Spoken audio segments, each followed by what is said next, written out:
We'll go live in just a second, another minute.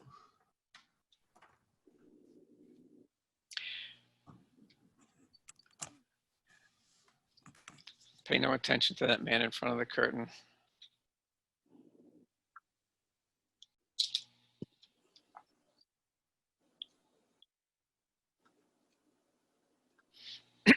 I'll try to not make voice get too gravelly.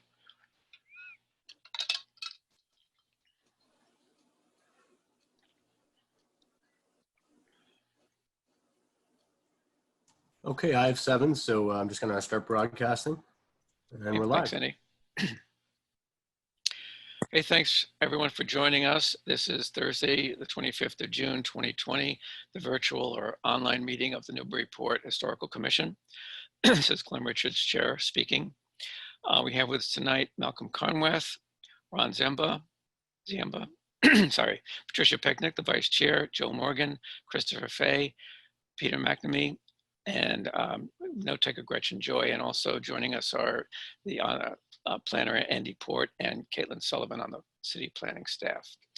Andy Port is sharing his screen. If you're in the Zoom meeting and you can see that right now, you see just a sort of an introductory document that talks about public comment. Sorry, towards the evening my voice tends to get a little gravelly, so I'll try to do my best. So we have the first item on tonight's agenda is about a demo permit application, and we'll get to that in a few minutes. A few little brief words since this is an online meeting. The commissioners are on the panelists list, and they will have their audio enabled. But even so, we do use raising of hands to try to have a organized and non-conflicting type of discussion. So we will do that. The attendees will always be muted, except if there's public comment period opened up by myself, the chair. We may or may not have one, depending on whether there's a demo plan review called for Plummer Ave. If there is, then there will be public comment allowed for that. And when we get to 93 State Street, that's the Institution for Savings expansion. I'm sure people are very interested in that. So when we get to that point, I'll explain more about how we're going to conduct that particular discussion and public comment and so forth for that. Okay, so to keep things moving, why don't we go ahead and start? We do have the first item, which is 3 Plummer Ave. It was an application for a demolition permit involving a roofline change. Are the presenters Genevieve Bleiler, is she here? And David, is it Stolzatz? Are they here? Do they want to make any introductory remarks? Okay, see David, I see his hand is up. Andy, can you unmute him if he's not already? Yes, it appears to be a bit of a delay, but it should be. Okay. Yep, I see they're both unmuted. Okay, so, who's going to speak? Is it, I want to say Genevieve, that's a French pronunciation, or Genevieve. You'll need to, we have you unmuted, but you'll need to unmute yourself manually on your application as well. Okay. Yeah, hi, this is John Bleiler and Genevieve. And Genevieve. Okay. Can you hear us okay? Yes, we can hear you fine. Good. And with us is David Stulsatz, an architect from Ben Nutter Architects. David, are you there? Yes. Good. Well, thank you for having us tonight. Please, this is John. I'll do just a very brief few opening words. Please interrupt me. This is all new to me, so I look forward to any guidance you folks have, particularly from afar like this. So I'm John Bleiler with Jenny. We are the owners of 3 Plummer Avenue. It's an 1854 Cape that we intend to do a small addition off to the south, or we would like to. We have a concurrent application filed with the ZBA special permit for nonconformities. The proposed project won't exasperate any nonconformities, but in order to put this modest addition, which essentially extends the living room and gives us some upstairs closet space and bedroom space, in order to proceed with that addition, we would like to demolish this porch that's outlined in crosshatch in the upper right-hand corner of your drawing. It's a 98 square foot single story sunroom that, as far as we can tell, is about 75 to 100 years old. It's not part of the original cape. It does not show up on a 1924 insurance map that Jennifer Blanchett pulled. The architects tell us it's probably a World War II vintage porch that at some point somebody closed in. It has casement style windows. The rest of the house is double hung windows. It's on concrete pillars. And what we would like to do is remove this porch and put in a modest, and I hope you would agree, tasteful 2-story addition that again would provide living space and bedroom space, first floor living space. The proposed project, it doesn't exceed any of the allowable lot coverage, doesn't intensify any non-conformances. That's probably ZBA rather than your purview, I think. But we worked really hard with Ben and Dave to design an addition that would keep to the historic nature of the house and be healthy and non-detrimental to the neighborhood. So you can, we've submitted a package of drawings here. You can see the small sun porch outline. There are some other plan view and elevation drawings that were included with the package. Proposed addition will replace this 98 square foot sun porch with 156 square feet of additional living space on the ground floor and an additional 213 square feet of living space on the second floor. And the neighborhood has a wide variety of architectural styles. There's a raised ranch and a daycare center immediately across the street from us, several neighboring bungalow style homes. From the little bit of research I did, most of the homes seem to be 1920s, 1940s heritage, vintage, although there are several newer homes on the street as well. Right.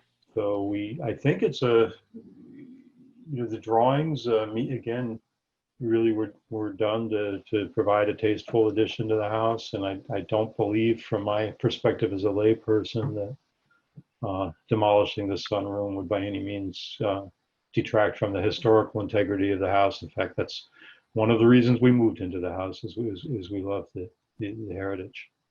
Okay, well, thank you very much, Mr. Blyler. And you're correct that the ZBA deals with things like setbacks and all that. Where mainly, what our task is twofold.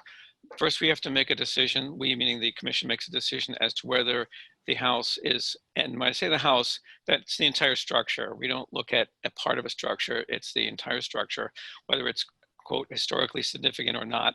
And if it is, we have 3 choices. Either it's not historically significant, it's historically significant but not preferably preserved. Usually that's when something is in such terrible shape or it's been so heavily modified or whatever.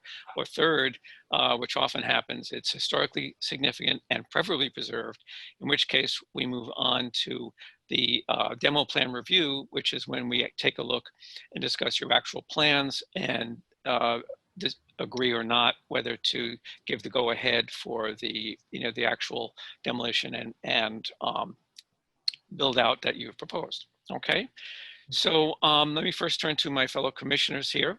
Would anyone like to comment on historical significance? And I do see a hand. My Vice Chair, Patricia Pecknick, would you like to make a comment? I think you're muted, Patricia. I think it is historically significant, in part because it was built in 1854 by Michael Rooney, who was a ship carpenter. And then the Rooney family owned the house for the next 55 years, and Plummer Avenue was originally called Rooney's Lane. I noticed that there is a plaque on the house. I'm wondering if that was put up by the current owners. It gives the date 1854. And the prior owner took great pride in the house, did a top to bottom renovation of the house, left us with a stack of historical materials on the house as well as the plaque on the house. Oh, great. So you have the original deed and all that? Yeah. Oh, good. Okay, because we have it. If you didn't have it, I would send it to the chair to forward. Thank you. And I really appreciated the fact that in your application you included neighborhood views. That is required, but people seem not to do it very often, and particularly during the pandemic, it was nice to have those views for any people on the commission who didn't get over to look at those views. So I think it's historically significant and preferably preserved. And I say so on the way to saying that I agree it's a modest project that I would support. Okay, thank you, Patricia. Anyone else on the commission have a comment or question?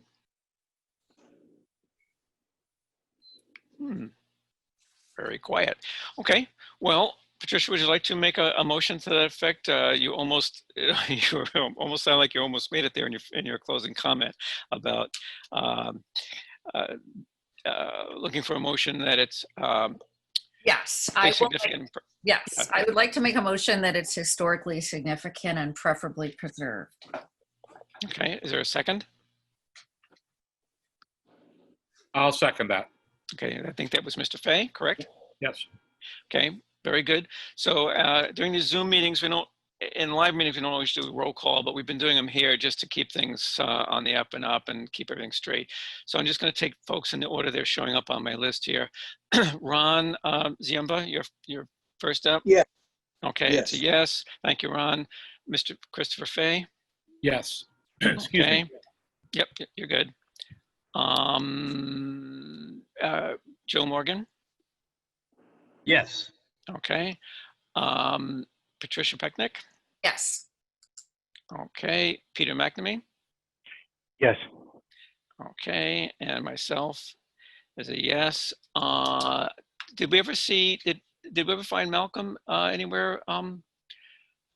He popped up for a minute and then he disappeared. I'm wondering if he's having a connection issue perhaps, but Yeah. yeah.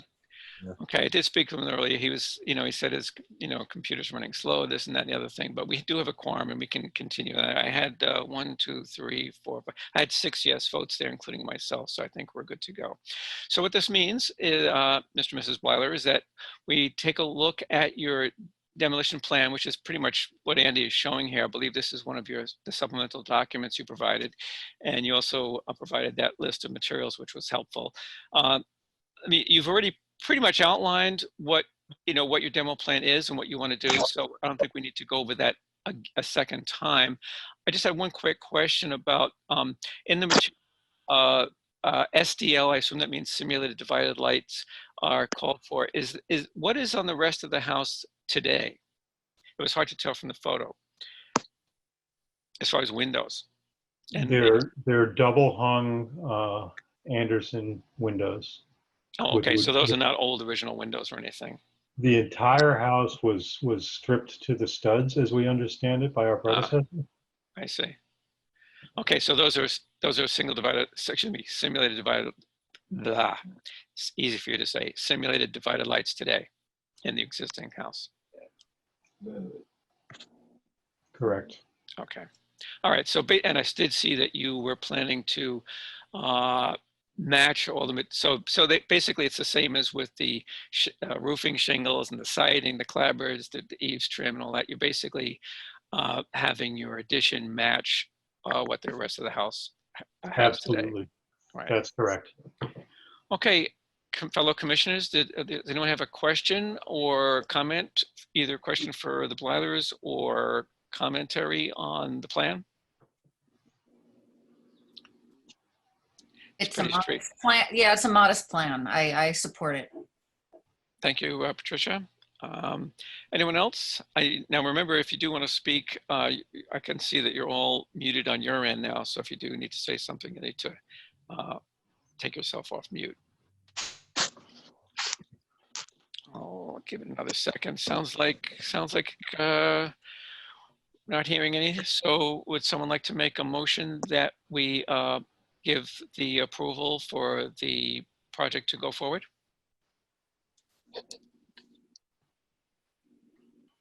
Yes, I'll make a motion that we approve the project to go forward. Okay, is there a second? Second. Okay, two people spoke there. I'm not sure, so it was hard to tell who was that. Ron. Ron, thank you, Ron. All right, so Ron, as long as you're speaking, your vote?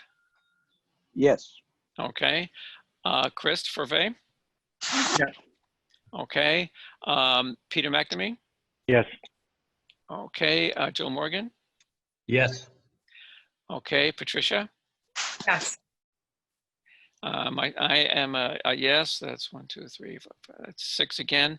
Okay, so that is a unanimous vote then. So what this means, Mr. and Mrs. Blyler, is that we agree with you that your proposed addition is not going to have a deleterious or adverse effect on the historic property or the locale.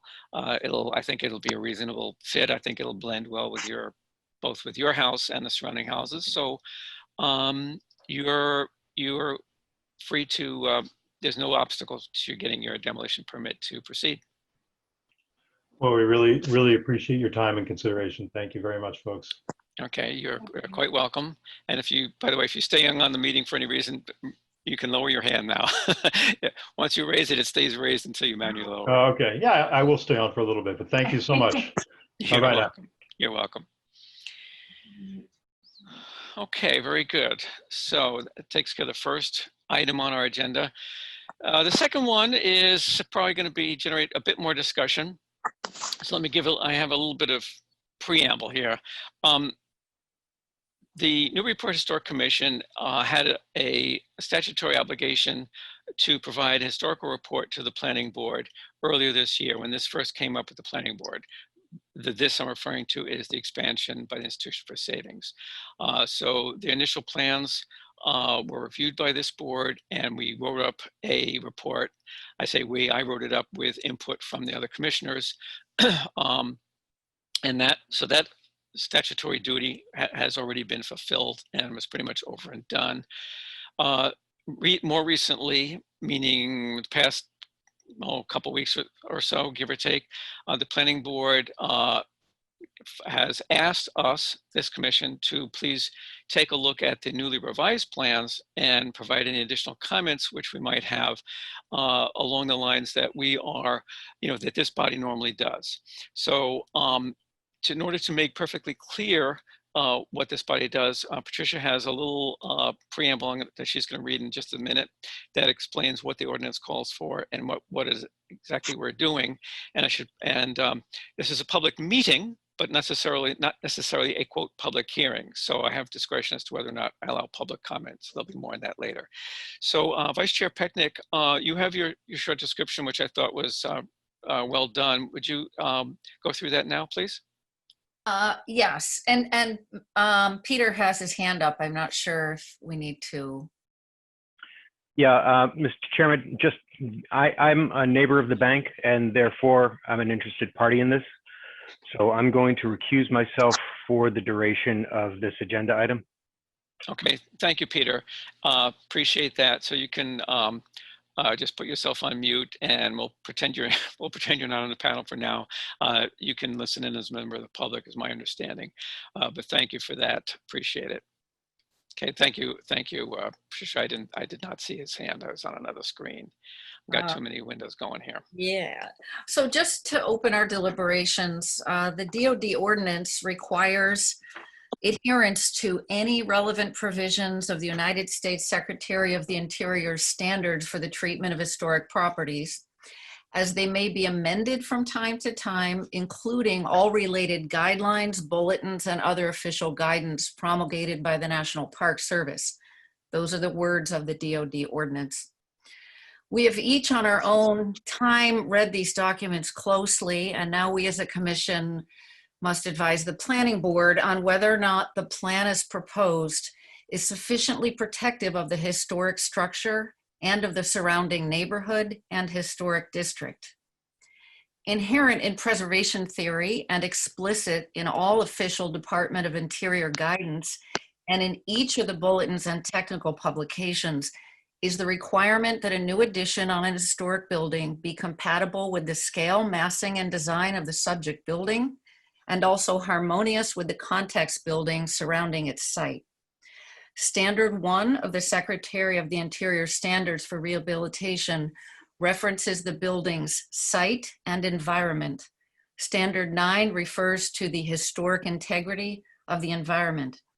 The Department of the Interior's guidance on new additions to mid-size historic buildings likewise refers to the historic setting, advising that additions to historic buildings must be evaluated not only by how they affect the building itself, but by how they affect the district in which the building is located.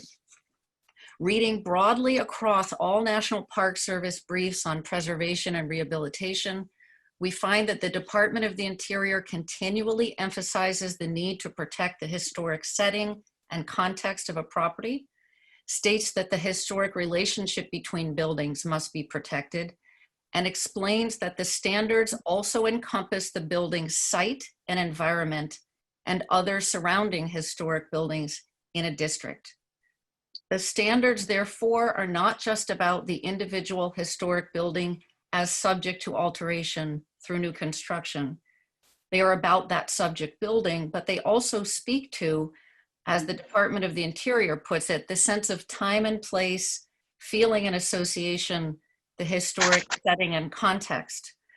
The sense of time and place and feeling and association are congruent with what the DoD ordinance calls heritage, and the sense of architectural, cultural, economic, political, and social history of the city. Because the mission of the Historical Commission, as assigned to it by the city, is to protect, preserve, and promote Newburyport's historic structures, neighborhoods, and landscapes, this commission therefore has the duty and authority to fairly review the plan in its entirety, to evaluate its impacts on the city's structures and neighborhoods. We have the responsibility to encourage development that is sympathetic to the context, buildings, and settings, and that will preserve the sense of time, place, and community that is expressed by the coherent architectural aesthetic of downtown. Thank you all on the Commission for grounding your own reflections and recommendations in that purpose. Thank you, Patricia. Appreciate it. So that's what we're about here. And so this is a discussion amongst the commission here. So I would want to hear from my fellow commissioners. I know that I did ask that people consider this and prepare some comments so that we could move along fairly expeditiously. I know several of you have done that. So whoever would like to go first, simply raise a hand. We'll kind of go around the table and see what people's views are. Who would like to start? Don't be shy. Joe's hand is up. Yep. I see Joe Morgan's hand. Go ahead, Joe. You can lower your hand now, and you may speak. You have the floor. Okay, thank you, Chair Richards. I have some comments regarding the proposed addition, architectural comments that will address the scale issues that we've heard so much about, as well as the architectural character of the building relative to its neighborhood setting. I wanted to, first of all, at the risk of boring everyone with some numbers, I'd like to step through an alternate way of just getting a handle on the size of the addition and as it relates to the original 1871 bank structure. And we've seen a lot of data on square footages, and I know it confuses people. It confuses me. I've been an architect for many years, and we see net numbers, we see gross numbers, we see different types of representations of the building footprint and square footages. Of course, in this particular building, it's tricky because so much of it is not counted in the net usable areas because it's an open parking deck on the first floor.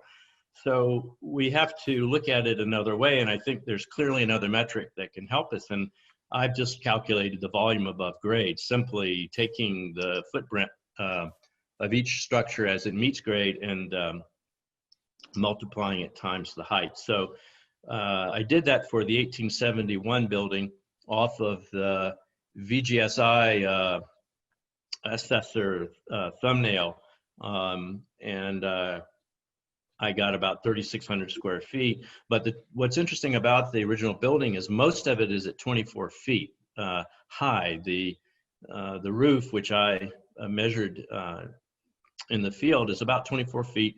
About 70% of that building is about at 24 feet, with a pop-up in the center, which has an average height of around 32.5 feet.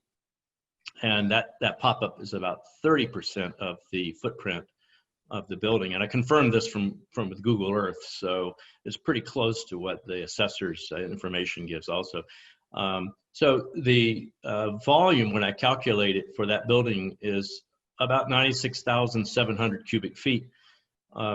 Now, when I go to the proposed addition, we got some additional information from the applicant, I believe on the 8th of June, and still I had a hard time understanding those numbers. They're presented as floor area and building area. So I took the building area, which was about 16,000 square feet. I assumed that was, outside of wall, over 2 floors. So I took half of that, about 8,000 square feet, and I multiplied it times the nominal 30-foot height of the building to come up with about 241,000 cubic feet. So if people are still awake, I'll give you the punchline here.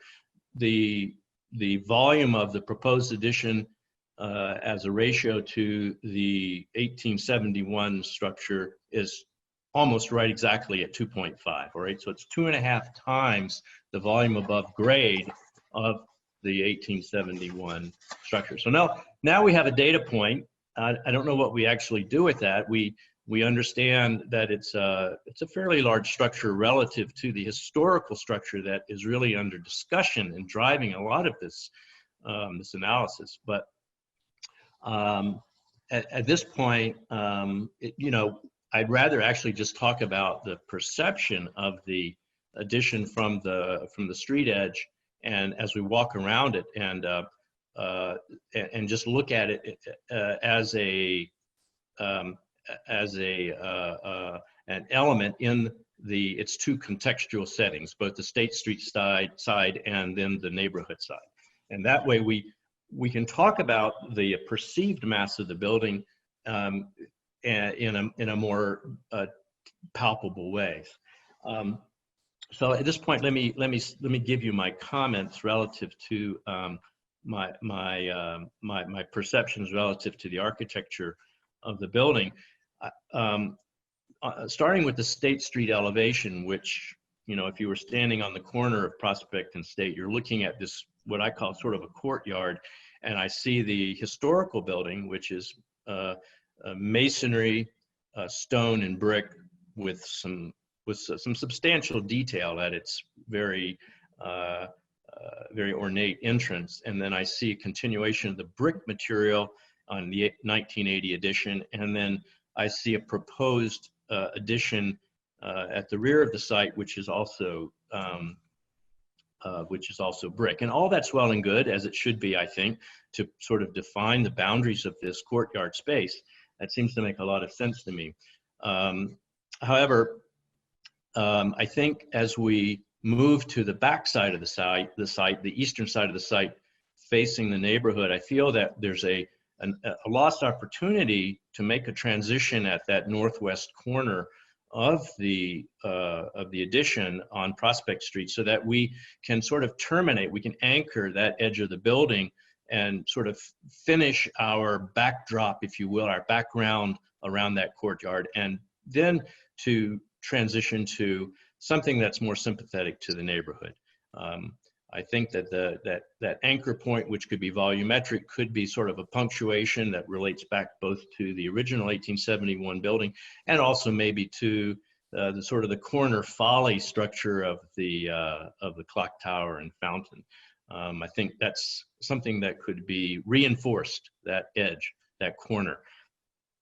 And I spoke about a transition zone. I think that once you turn that corner, we really want to start seeing materials that echo the more traditional neighborhood materials of clapboard and wood trim at openings and at a cornice line.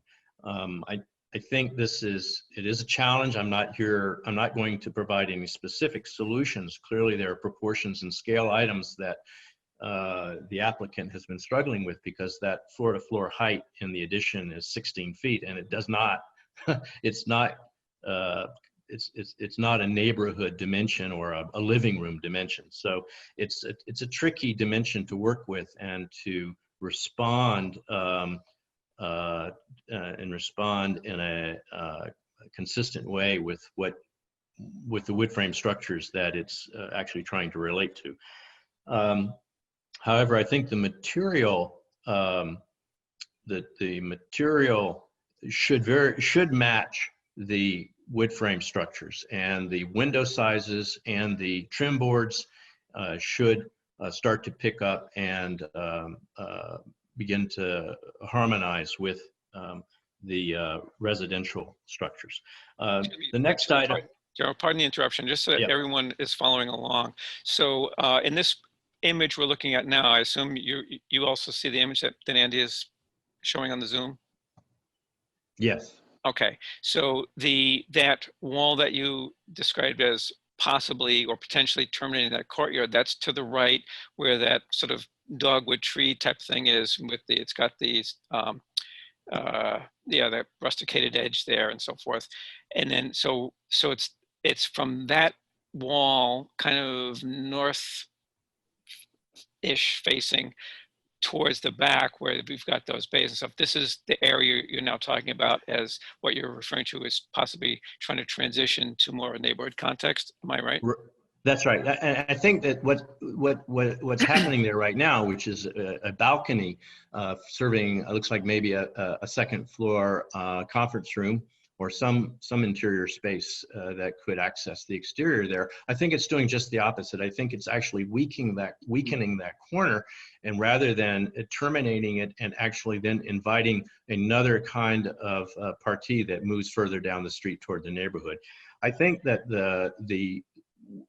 whereas I appreciate the gesture of the two projecting bays, I think they showed some contextual pictures of bays over on Otis Place. I think that they're so overscaled that I don't believe they're really doing what we want them to do. They're actually overpowering some of the smaller residential scales that we find in the windows and other door openings or entry openings that we see along the street edge. Again, I appreciate the difficulty of being able to integrate that 16-foot floor to floor of the garage, which has to accommodate its car racking apparatus. But I think that by emphasizing the oversized window with these bay projections, I don't think this is really helping us very much. I think there are other things that could be done to articulate the facade in a residential scalar, and I think some of that would be the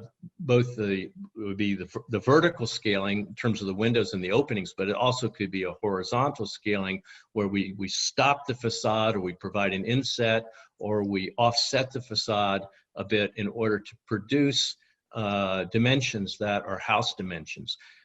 If this is an office floor, we already have something programmatically that resembles rooms. We have room dimensions. Those room dimensions could work in terms of the fenestration. They can be communicated and grouped in a way that would show sort of a residential scale room dimension, and that could also be carried into maybe a house dimension just by breaking up the vertical scale of the facade. But again, I know that this is a challenge, and I know that it requires some more research.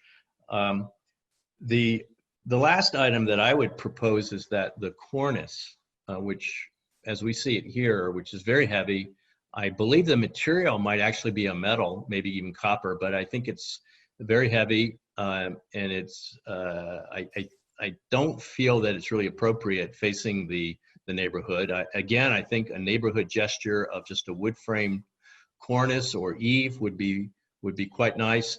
And I think it should drop, rather being at 30 feet, it should drop down into the 20 to 24 foot range, which really is the matching datum for many of the eaves and gable ends that we see in the neighborhood, as well as the 24-foot dimension of the 1871 historical structure. I believe that's all I really had. Chair Richards, from my point of view here, I think those few suggestions, if they could be explored, might actually lead to a couple of other solutions that might be well worth considering. Okay. Thank you, Joe, very much. I think I saw Ron's hand up. Ron Ziemba, did you want to say something? Yes, if I may. Yep. I don't know how I'd feel about this project if I lived in that nice house on Otis Street that sits just a few inches from the property line with the bank, or in the pretty cape on Prospect Street, which may end up with less sunlight when the garage is built. Don't know about that. I can certainly understand why some residents of the quiet neighborhood around Otis Street might not embrace what the IFS has proposed here to replace their parking lot.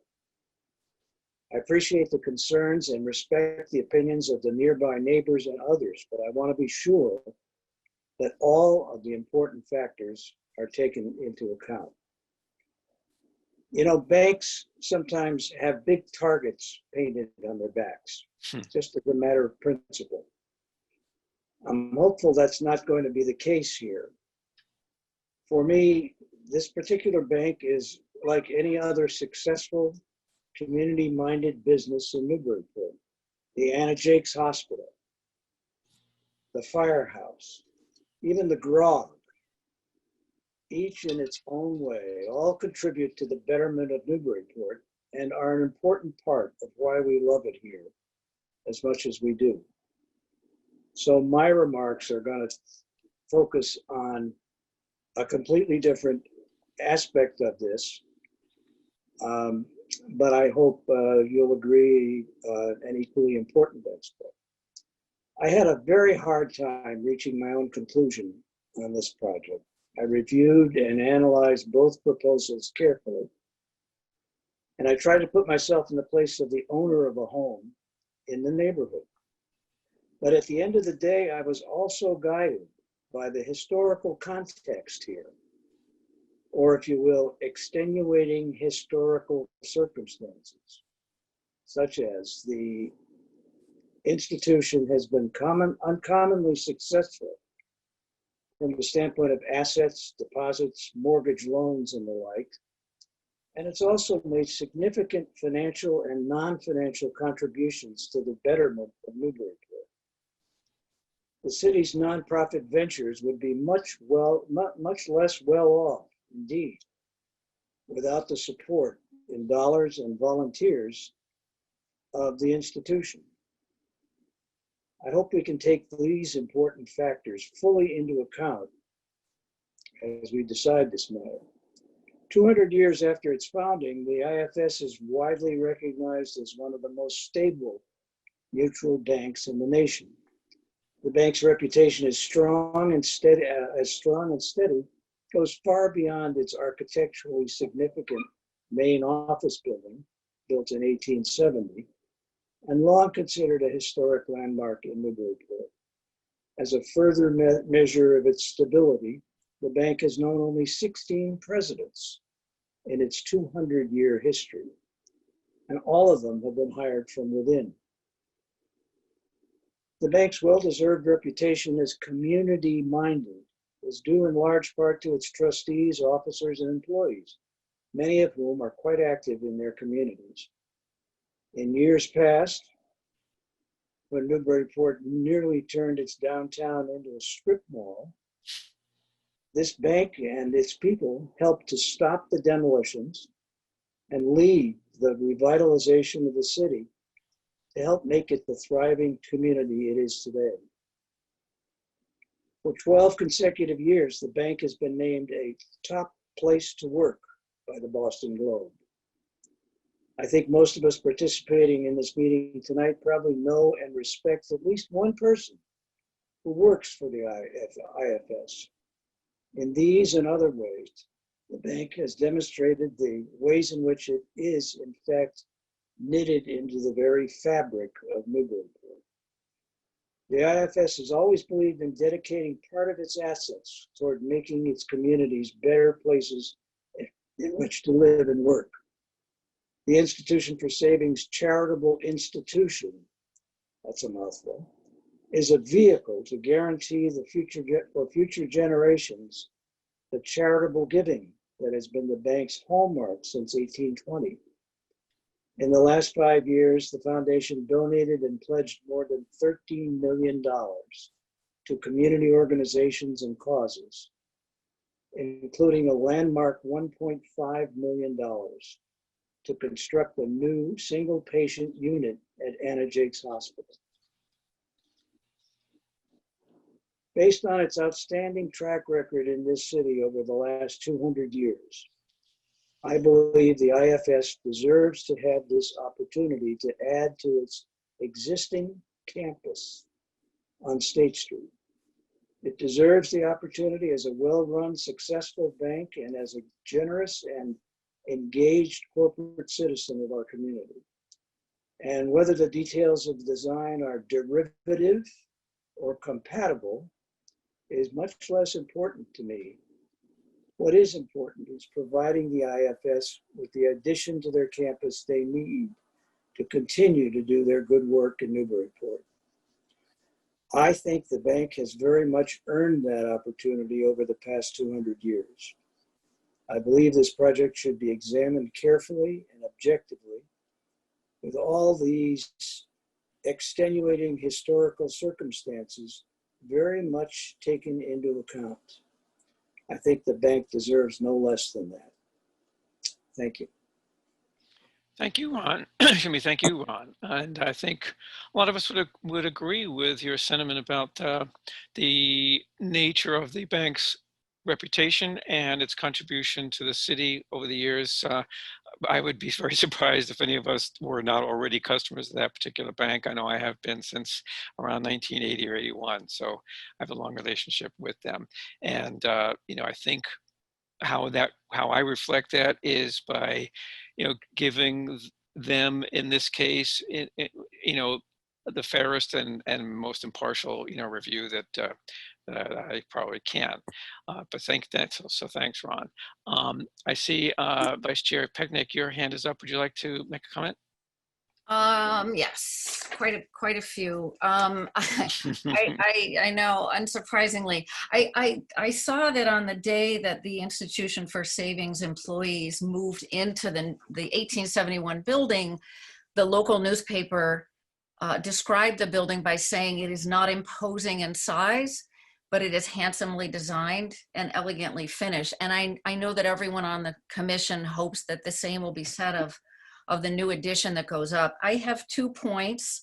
The first being that a strong tenet in all Department of Interior guidance is the concept that an addition needs to be subordinate to the historic building.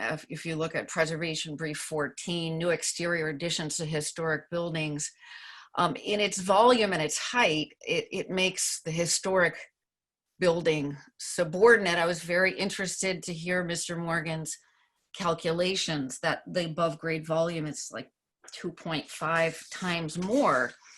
And probably if we were to include the 1980 addition in the calculations of the ratio of historic building to additions, I don't know, maybe it would be 3 times more. And the comparison that we have to make has to be between the 1871 building and the proposed new addition, not between the 1871 building and the 1980 addition, because the Secretary's standards are not seeking to protect the 1980 addition.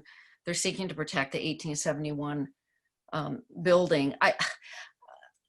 A 1 or a 1.5 story building might be able to join this pre-existing neighborhood context and assimilate into it. A building that's height could probably reinforce the neighborhood scale rather than dominating it.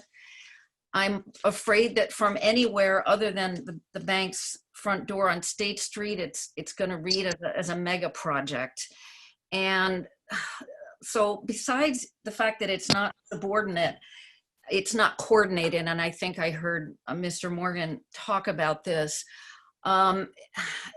Andy, do you happen to have the 1894 Sanborn fire insurance map of this Sure, I'll pull it up. neighborhood? I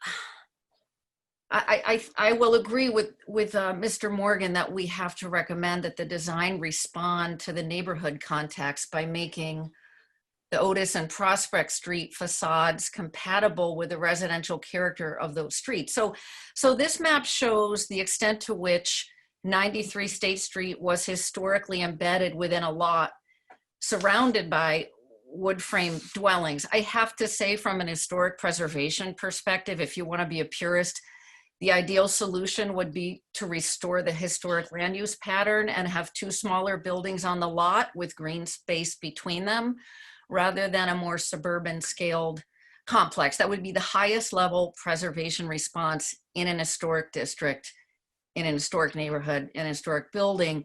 I do think a single building of a lesser volume can comport with the Secretary's standards and the DOD ordinance if its design engages with its neighbors. And I'm persuaded by Mr. Morgan's remarks that it's possible. The surrounding streetscape here, Prospect Street, has its own Form G that describes the houses, including the 18th century houses at 9 and number 18 and 20.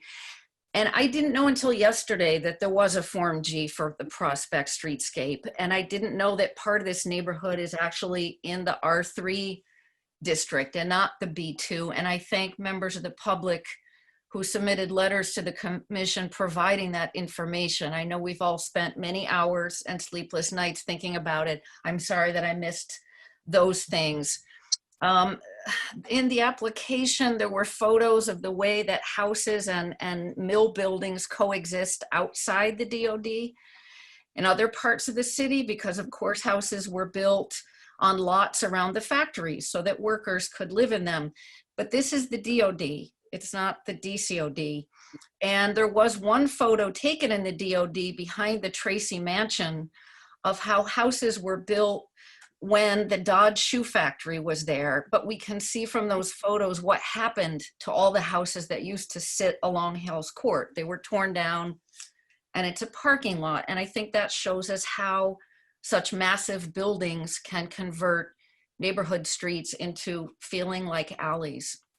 I agree with Mr. Morgan that an important design element is the fenestration. The tall rectangular vertical window openings are not compatible with the context buildings in the neighborhood.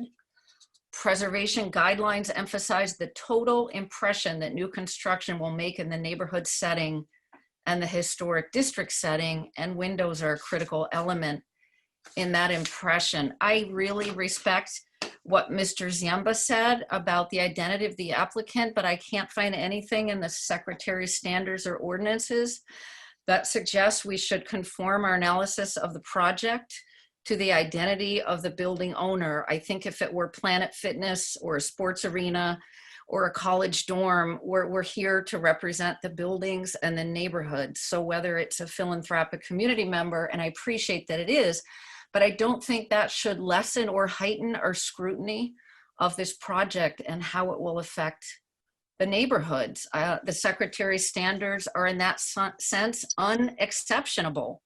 They call for conforming to and preserving the character and scale of the existing neighborhood and context buildings. I also will echo what Mr. Morgan said, that designing a subordinate and compatible addition on an historic building in an historic district is so challenging that the Secretary's first piece of advice in the guidelines for new exterior additions to historic buildings is to consider whether it's even possible we welcome, I welcome an addition that will be responsive to the context and not subvert the character of the neighborhood. The Department of the Interior brief on building additions to historic structures in densely built neighborhoods emphasizes that it's important to design an addition that will have the least impact on the historic building and the district. Of course, there is not a no effect option, but this strikes me as a high impact plan. I did look at how other Massachusetts cities with preservation ordinances have approached new construction projects. And I have to tell you that our Newburyport standards for community neighborhood compatibility are not even as high. The standard in some other historic cities is that the addition should make a real contribution to the setting so that the historic district is better off. That's not even the standard I'm applying. I just want the project to do no harm or to minimize the impact. The National Alliance of Preservation Commission standards and criteria warns very strongly about the potential for new construction to disrupt the integrity of the historic district. We're not even thinking about the entire historic district. We're just thinking about the DOD, the entire DOD with the Custom House and City Hall and the First Religious Society Church and the Mall, and we're asking whether this particular addition makes sense as proposed in the DOD. And I have tried in my mind to have it make sense, and I can't.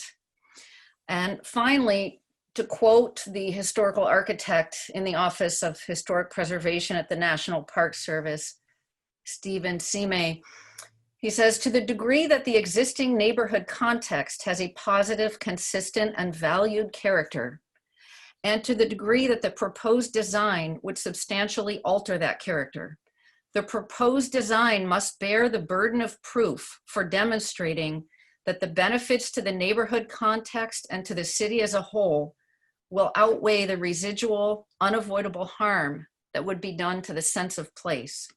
The location of the burden of proof is upon the architects who propose the change.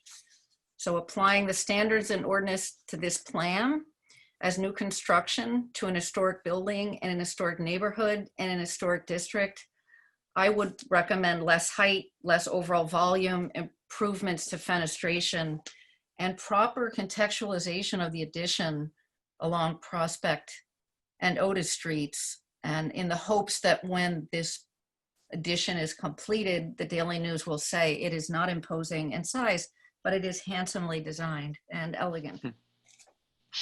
Right.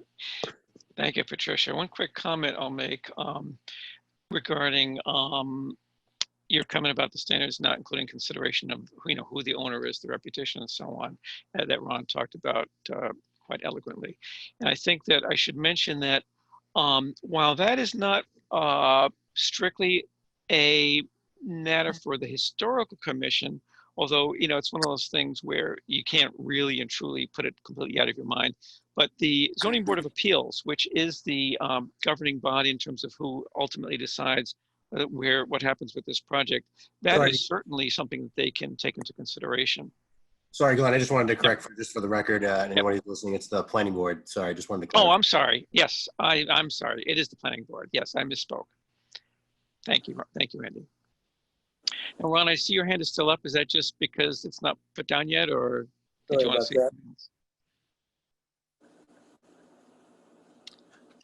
Okay, Christopher Fay, would you like to make a comment? I see you've raised your hand.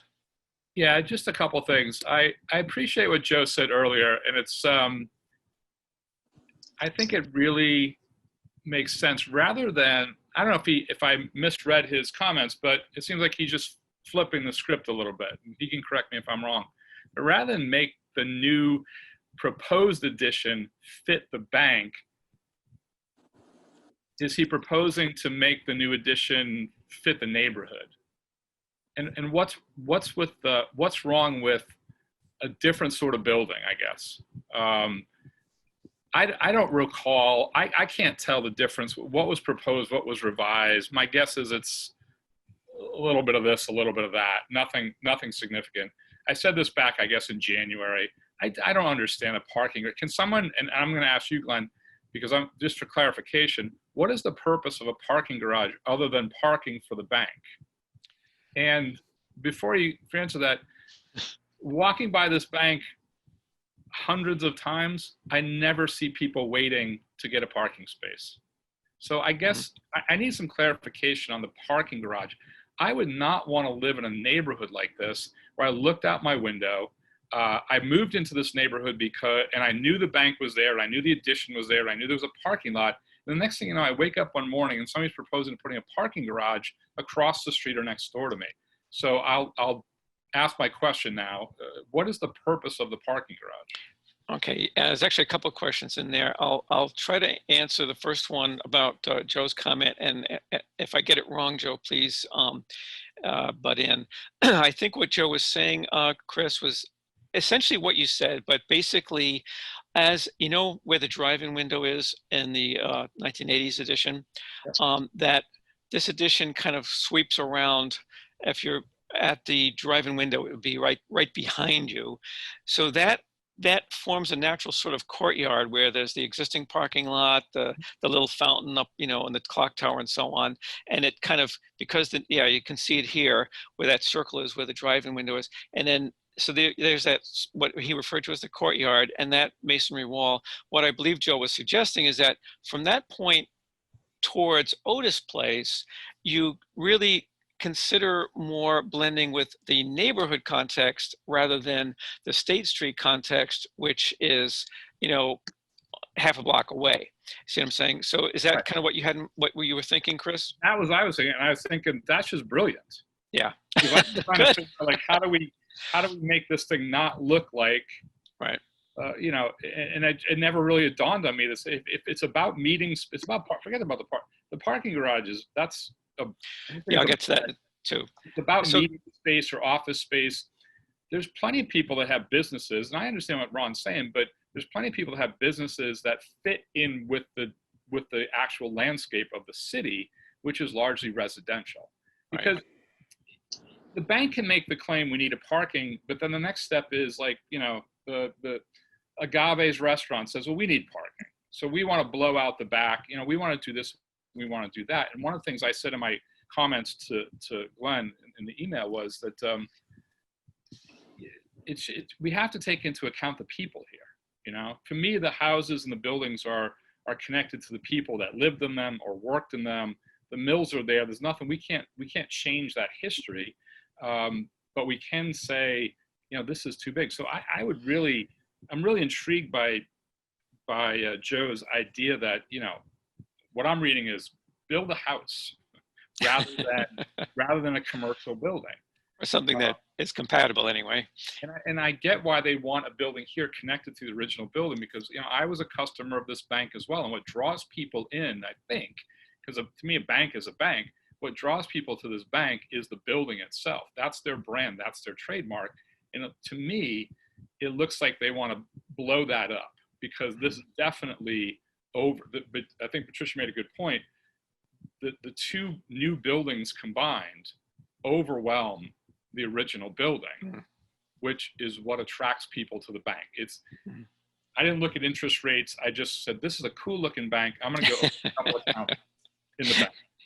Yeah, I suspect you're not alone. I think my sentiments were similar back around 1980. It's a rarity to see these bank buildings that haven't been turned into a coffee shop or something else as you travel around places. Right. This is still a functioning bank. And for, I don't know how many years, you know, over 100 years, that building served the purpose. I know that they have buildings other places in the community. And one of the things I was thinking about, and maybe it's not a realistic comparison, because down the street is TD Bank North, which is a much larger bank system, but they seem to manage to make it work within the confines of an historical building.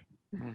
And aside from a weird, you know, the drive-through windows in the back there and a parking lot,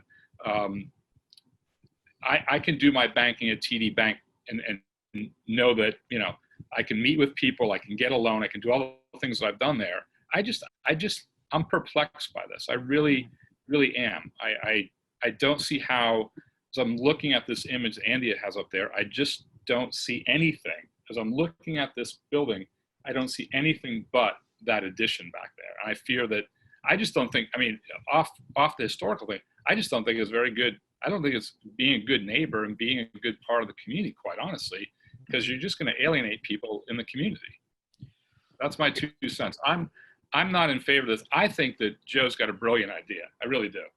So Okay, and I see congratulations. Joe has his hand up. So hang on just one second, Joe. I just want to respond to 2 quick things. And one is on the, I should point out that the institution recently spent a lot of money restoring their front steps and the front facade of the historic building, and they did a really good job. In fact, I sent them a letter myself to Mr. Jones, their president, thanking him for taking those steps. So they understand the importance of that particular building. The other thing, you asked about parking, and I may ask for help from Andy here. My understanding is that our concern is around the DOD and historical preservation, blah, blah, blah. So we don't really get involved with the parking requirements that the zoning laws get into, but a business is required to have X number of spots for X number of square feet of its business. Andy, without getting too, this parking is not our thing, but just to kind of help everyone understand why they even put this garage in. Can you make a quick comment about what the parking requirements may be that drove that? Sure. So different uses in the zoning ordinance require different levels of parking. So for instance, office space, retail space, different types of business uses have different requirements. In this case, there is some additional square footage of office space being added. So in association with the bank activities. So that additional square footage requires additional parking to make sure there's enough provided by the business essentially on its own site or in its own way. In this case, like you said, the planning board has jurisdiction over that. I think the applicant, based on all the information I have reviewed and I'm aware of, the applicant has sufficiently addressed that issue, and I think that'll be explained obviously in more detail to the planning board at their meeting next week. But you're right, it's the commission here has the advisory role and jurisdiction to provide comments on the design, the addition, modifications, and so forth. But you're right that the parking is sort of beyond the scope of what the commission deals with, and it's properly in the jurisdiction and realm of the planning board. Yeah, and it's for us, it's just kind of a complication because, as Joe pointed out in his initial comments, it drove the height of that first floor and created other problems. Joe, did you want to make a comment? Yes, thank you. First of all, I just wanted to thank Chris. I really do respond very favorably to flattery. I don't know if it's brilliant or not, Chris, but I do want to clarify a remark that I said earlier about dropping the cornice line. I'm not suggesting that we drop the roof from 30 feet to 24 feet, but we drop the cornice line, that we find a way of reducing the scale, the perceived scale along the street edge by dropping that cornice line. I shot my laser at the eaves all along Prospect Street, and I saw measurements of the 3 main buildings, number 11 to number 21. Those 3 buildings, I think it goes 11, 13, 15, 17, and 19, 21. Those 3 buildings, which were I think originally workers' houses from the 19th century, those gutter lines, because you're talking about a roof overhang, is right at 23 feet. So I think if we could get a cornice line down around 24 feet, I'm not saying drop the roof, I'm saying transition at that point, set back the windows maybe a foot or so from the edge, and then start like a really sharply inclined roof plane. So that we're actually mimicking what we see on the streetscape, but we're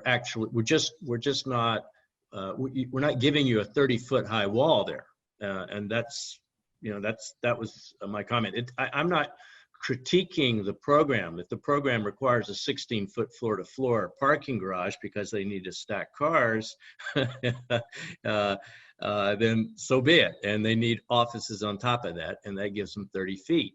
I think the average roof heights of these buildings in the neighborhood, 30 feet is a good datum for some of these sloped, for these, mid-slope residential buildings. 30 feet's not, out of character or out of scale. It's just the way it's articulated here, and that's really the reason for my comment. So Okay. thank you. Yeah, thank you for clarifying that, Joe. It's a significant difference. And let's see, would any else on the commission we haven't already heard from? I think, let's see, we've heard, no, I guess we've heard from everyone except me. I'm going to be very brief. Can I just ask one more question? Sure. Okay, Chris. Did Joe's proposing or thinking that this building could be built of wood? I heard wood. Is that correct, or did I miss that? Is it? That's correct. It would be articulated as a clapboard building, as a traditional wood frame clapboard building with wood trim. The way it's built could be done with metal stud or whatever backup, but the actual finished material would echo the neighborhood materials. And could it be built, or designed to be nearly indistinguishable from the other houses that we see in this image right here? Not to be historic, not to pretend it's an historic building, but to at least try to be compatible with this streetscape here, as opposed to the sort of beginning of Prospect Street. Absolutely. I think that there are architectural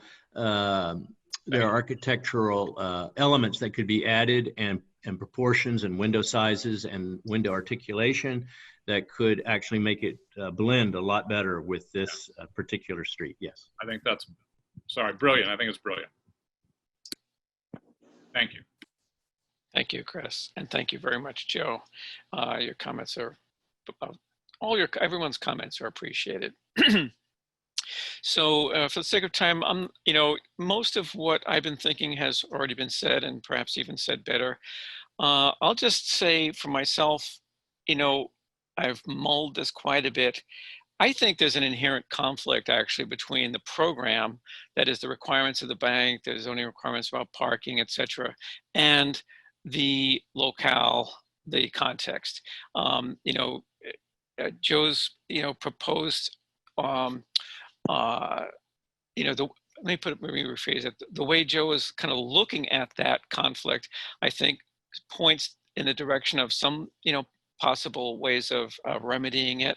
But I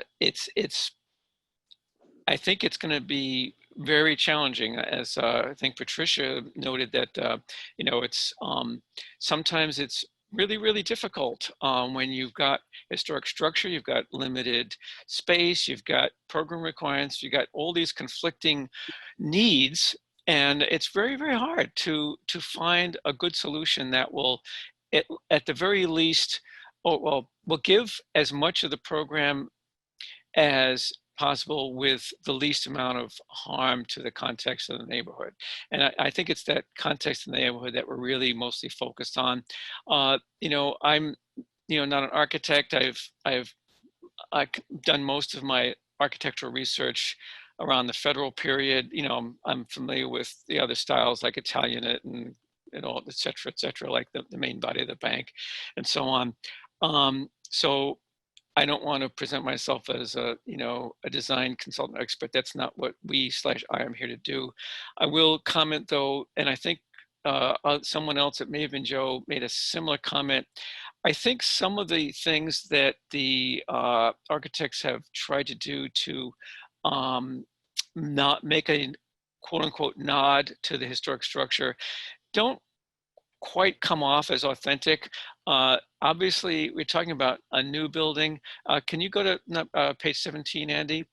But I think the way, as Joe said, we appreciate, the idea of the bays, but when you look at them, in fact, I think if go one more page to 18, you can see those bays in more of a, you can kind of see compared to the house next door, they're just like way bigger. And, we get it why, but even, so you've got, it looks like a dollhouse garage door because the garage door is X high. I don't know how high that is, but then you've got these huge bays. It just looks like something that was tacked on to try to break up the facade, which, hey, I myself suggested breaking up the facade. So I can't criticize the the motivation to break up the facade, I think that was the right thing to do.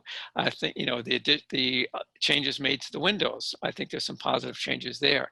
I do agree with Joe. I think as far as, you know, there's still no, what would be, not sure if they consider it a horizontal articulation. Basically, like if you look at this Purchase Street is on the right here, and Otis Place goes off to the left, where that white building with the gabled, excuse me, the dormers are next door. If you had something where there was a cornice line or edge line, whatever, gutter line, whatever you want to call it, that was closer to the heights of those other residential structures, and then the upper floor either step back even a little, like a foot or so, that's might be all you need to break up that kind of hulking impression. And I would echo Chris's comments that I think, Joe, well, I don't know if you call it a stroke of genius, but I think it was insightful is the word I would use, to say that, hey, you know, this State Street is one thing, but here, you know, if you're on either Otis Place, Prospect Street, or anywhere down in this neighborhood, you know, this thing like, whoa, where did this big masonry, this big brick building, where did this come from? It's totally now outside the context of the 1871, 1872 building. So I think Joe's comments are very much on point.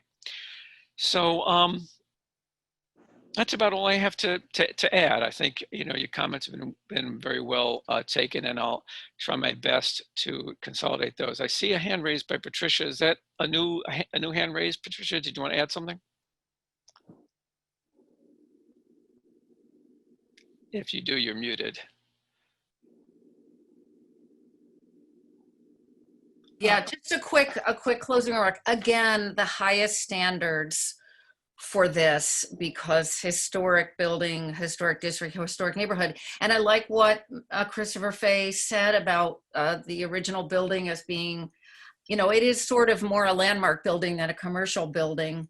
And just to borrow the urban theorist Jane Jacobs said about landmarks, that, you know, they're eye catchers, and a landmark has to have a sort of reciprocal relationship with its neighboring buildings. And I worry that, you know, it would be easy for this addition to communicate that that neighborhood isn't important. And I don't want that to happen to any neighborhood in Newburyport, especially not to one in the DOD. And I just want to thank everybody, because I know everyone put a lot of thought and study and analysis into that, and each one of us brings our own perspectives. And thank you to the chair. You're quite welcome. Now, I've given a lot of thought about public comment, and I know there are also attendees who are representatives of the bank. I know they're here. I imagine they may wish to say something. So here's the deal on that. You heard what our purview is. You heard, you know, what it is we consider, and so on. Now, and I've already reminded you that we're not the approving authority. That's the planning board, as Andy pointed out. We're just giving them our opinion. And it's in matters like the parking, security, water drainage, and that sort of thing. Those are not under our purview.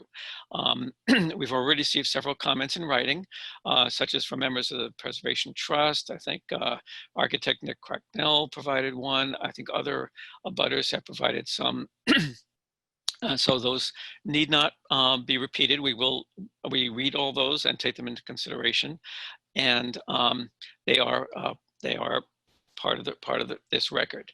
But I decided that given all the excitement, enthusiasm, interest around this, I would allow brief comments to be made if they are appropriate to our purview. And so please do raise your hand, and if you wish to make a comment. And please be brief, because we don't want to be here all night, none of us. So, and I see the counsel for the bank, Lisa Mead, has raised a hand. So in deference to the applicant, I will let her make a brief comment if she'd like to respond to anything we've said here. But again, I would encourage you to, as I said, keep it brief. Thank you. So Ms. Mead, if you would like to make a comment, you're recognized. Thank you, Mr. Chair. To say the least that I'm surprised would be an understatement. The bank had prepared a presentation so that there would be back and forth with the commission as we had done in the past. I'm very concerned about Mr. Morgan's comments, particularly since he wasn't a part of the commission when we originally started. And quite frankly, none of the comments I heard tonight were related at all to the original DOD historical report. I would further add that the commission can't just have a fantasy here. There is a reality, and the reality is the underlying zoning, the rights of the applicant to use their property in the context of that zoning, the fact that this is a commercial property. You can't just pretend that the 1980 building doesn't exist. It does. It's a part of the structure now existing that we become a part of. Mr. Morgan's comments relative to the volume of the 1870 building is inaccurate. As compared to the brand new building, the brand new proposed building is not 35 feet tall, which is what he said he calculated in his volume calculations. It's not 35 feet tall, it's 28 feet tall. So I'm very concerned with all of the discussion that has just taken place, as if this hasn't been a process at all, and as if you haven't already commented on what's been proposed. This is a commercial zoning district. It has zoning that has existed for a long period of time. The historic zoning pattern in the city of Newburyport has sharp transitions. There is no step back transition from one district to the next. The B2 district has 0 setbacks, 40 feet height. The R3 district right next door, which shouldn't have been a surprise to anybody because it's been on all of our plans. So on the opposite side on Prospect Street and on the opposite side on Otis Place, yes, that's the R3 district. And the zoning makes a sharp turn down immediately, but not on the southern side of the property, which is Otis Place, which is also the B2 district. So this is a commercial district. And the zoning, the historical zoning pattern, is a sharp transition, which is consistent with the zoning patterns throughout the city of Newburyport, which is consistent with the current zoning patterns, the historic zoning patterns. And oh yes, even the proposed zoning that's been worked on for 2 years doesn't change, even in the DOD, the transition pattern of the historic zoning. And so you must, I say, take that into consideration when you're talking about somebody in the DOD commercial district with a commercial property for a commercial use, constructing a by right use in a by right building, but for the major site plan review and DOD advisory review. And I don't believe that you can discount the historic development in the city of Newburyport around the commercial manufacturing buildings and the wood frame structures. You're right. I don't recall who made this comment that over on Prince Place and Hales Court, it's now a parking lot. Well, that doesn't mean it's wrong. There were wood frame houses there, and there are wood frame houses there now. And there is a major Tracy Place brick commercial building against the shoe factory building called the Brackett Hill building. And we have provided that evidence to you. And I would like my colleagues that are here with me tonight, who've designed this and worked so hard to exactly match the patterns and the fenestrations and the similar architectural features in the neighborhood to be able to go over what they've done and why we've designed and responded to the comments from the Historic Commission, as well as the Planning Board in our redesign, which I might add, are not just throwing things on to try to respond to things, but are in fact an attempt, and I believe successfully so, at addressing the issues and the transition of the commercial use on the commercial property against a residential property. Andy, if you could go to the, I don't know what slide it is. If you could go to the slide where you look, there's a view down Prospect Street with your back towards Fruit. And it's one of the last renderings from Tangrams prior to 22, maybe 23. Ms. Mead, how much longer do you think you'll need to make your point? Well, I'd like a few more minutes, and I guess I'd like to ask the chair if you're going to allow any of our consultants to speak. Well, let's see how the time goes. To be perfectly honest, I'm not sure it's necessary, because we've had time with the plans. We can see how we're familiar with the history. We're dealing with what is on the table today. I take your point about what's gone on historically. It's, as far as I'm concerned, it's not off the table, but that's not what we're talking about tonight. We're talking about what's proposed today and its context. And just one comment in response to your appeal to the zoning and districting and the zoning regulations and so on. That's true. It's a commercial district. Those zoning laws apply. That's very true. It's also true that those zoning laws are designed around a commercial business district. The Downtown Overlay District Ordinance was specifically written for the purpose of historic preservation. So they are two different things. Our purview is part of the overview process in regarding to Downtown Overlay District and preserving Newburyport's cultural and historical heritage. We are not concerned with the setbacks, the heights, and so on, other than the comments we made about how the heights may impact the neighborhood, in terms of its historic relevance and so on.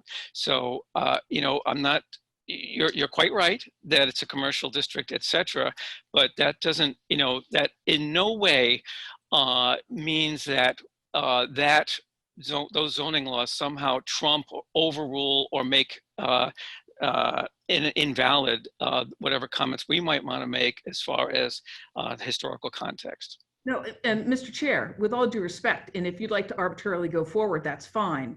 However, I would point out that you cannot just, the DOD doesn't just all of a sudden become on its own.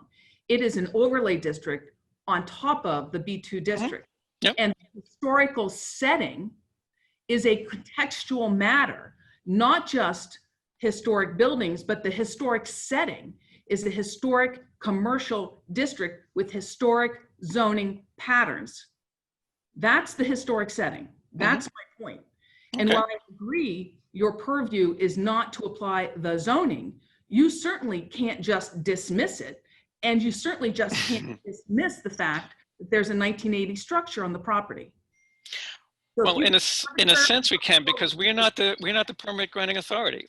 We don't have the final say as to, and that's why the planning board needs to take all those things into consideration, and I'm sure they will.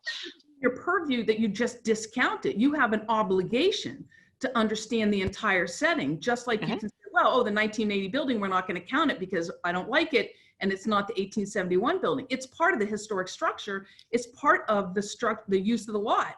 Yeah, I didn't hear anyone say that, by the way. Well, I believe that Mr. Morgan and the vice chair certainly did. It was mentioned in the context of calculating the volume and so on. So, but I really want to move on because I believe there are other people who want to make public comment. So, I hear you loud and clear, and your points are taken. is there, I don't want to cut you off arbitrarily, was there something that you consider vitally important that you'd like to add? Well, we think the whole thing is of vital importance, and the context of the neighborhood as being shown on particularly on the renderings down both Prospect Street and Otis Place in particular, and the way that the building fits on the lot as you move down Prospect Street is of vital importance. But obviously the commission's made their decision, so you might ought to go on. Well, one correction. This commission has not, quote, made its decision, and there is no decision to be made in this case. It's a report that needs to be generated. It's not, quote, a decision, and it's not a done deal. It's part of this discussion, and that's why we're listening to the comments from both you representing the applicant and the general public, which I'm sure would like, has comments to make as well. I see there are hands raised there. So, and if time permits, maybe we can come back to if there's comments that either your historical expert would like to make or your architect would like to make. If we've got time, by all means. I would like to be able to take at least some of the members of the public that have been waiting patiently to make a comment. I'm just going to take them in the order they're showing up on my list here. And by the way, once you've been acknowledged, take your hand back down. So let's see. I see some that's Christopher. Somebody's at the top of the list here. Let me just see if I can expose the list. Oh, okay. Christopher-ARC. Yeah. To be clear, I have been working with the bank. Okay. A little on this, but I can keep my comments pretty brief. Okay, thank you. I actually work very closely in Harvard Square Historical Commission. I was actually on the commission for about 2 years, and I was brought to kind of mull through this issue. And I would like to make a kind of appeal to the board here that I think the intent of trying to keep the character of the downtown and how these buildings come into contact with neighborhoods is something that we've tried to be very thoughtful and careful about. It seems not to be reading very well. I think what we're trying to do here is look at a given program. The program is in a way a given. The expansion of the bank generates a certain volume of building, and that certain volume of building is, I have to just be taken back a little bit to say it's massive. This is not a massive building. This is a building that is bigger than the next door house.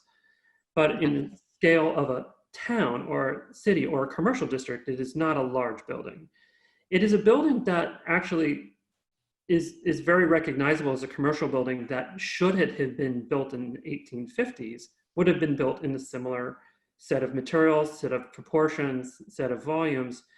And it surprises me a bit to hear that the board would rather have a facade that looks kind of like a house that has a commercial function behind it than it would a well thoughtful commercial building envelope that has a commercial function behind it. I think there's a sort of authenticity that's being kind of ignored here, that when you're building a commercial building, it should have its character intact. And this is a character that is not foreign to the other commercial projects that come into contact with neighborhoods. And I would ask the board to kind of come at it that way and look at how this addition approaches the problem in that way, given the fact that the idea of just lowering the height or just making the volume smaller is a programmatic issue that is not solvable at this point. Okay. Let me just respond to one thing you said. I frankly, I agree with you that a commercial building should not look like a residence and vice versa. It's kind of like the comment I made about the bays.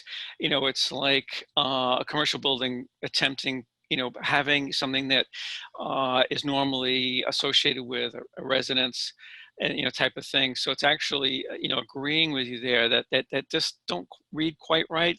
I think I don't think anyone is proposing, and maybe Joe can respond to this as well, that that we're in favor of a commercial building that is somehow masquerading as some kind of residence. I would agree that wouldn't make sense from either a program point of view, architectural point of view, or probably any point of view. But more the overall concept of somehow on that back area better harmonizing with the neighborhood. So having said that, thank you for your comments. I didn't quite catch your last name. It says Christopher. Angelakis, Angelakis. Thank you, Mr. Angelakis.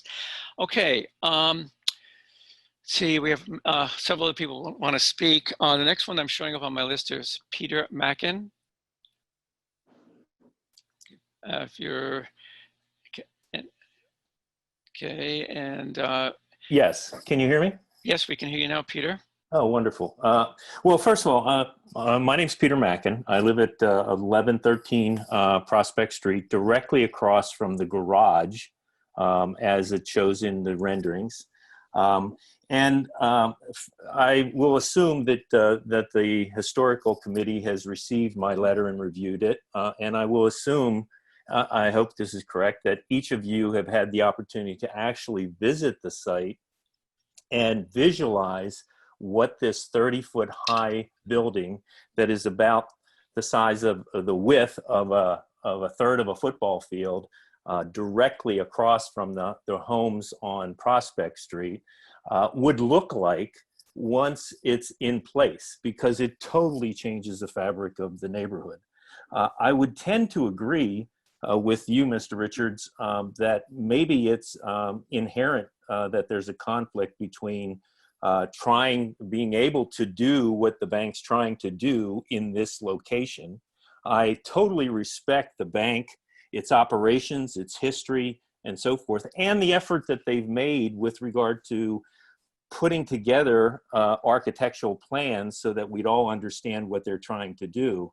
But a 30-foot brick building just overwhelms and the area. It has an industrial look and feel. It's all brick, makes it very cramped and overpowering on Prospect Street and Otis, and for that matter, Garden Street. And I would ask if the bank has considered any other options, i.e. making it a one-story building 14 to 15 feet high, i.e.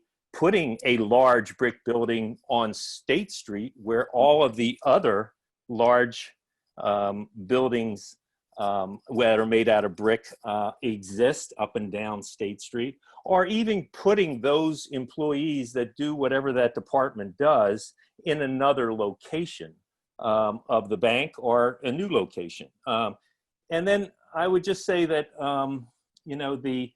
I look at setback is part of the look and feel of a historic area.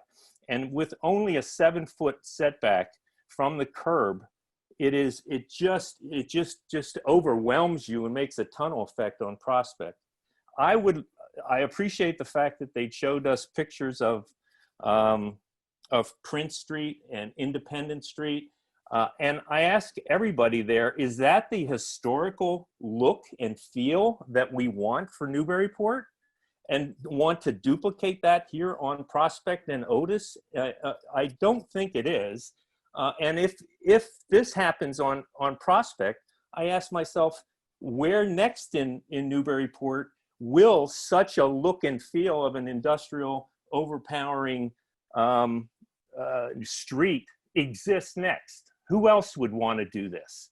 And that's where I really, just as Lisa Mead has been very passionate about her feelings, I can assure you that the entire neighborhood is just as passionate about these things. So thank you very much for giving me the opportunity to comment. Okay, you're quite welcome. And I thought I heard Ms. Mead say that the height isn't 30 feet, it's like 26 feet. So I looked again at the plans, and I'm pretty sure I'm reading them correctly, that the height of the addition is 30 feet above average grade there. anyway, let's see who else we got. Jeff Caswell. Do you want to unmute yourself if you'd like to speak? Can you hear me? Yes, you may. We can hear you.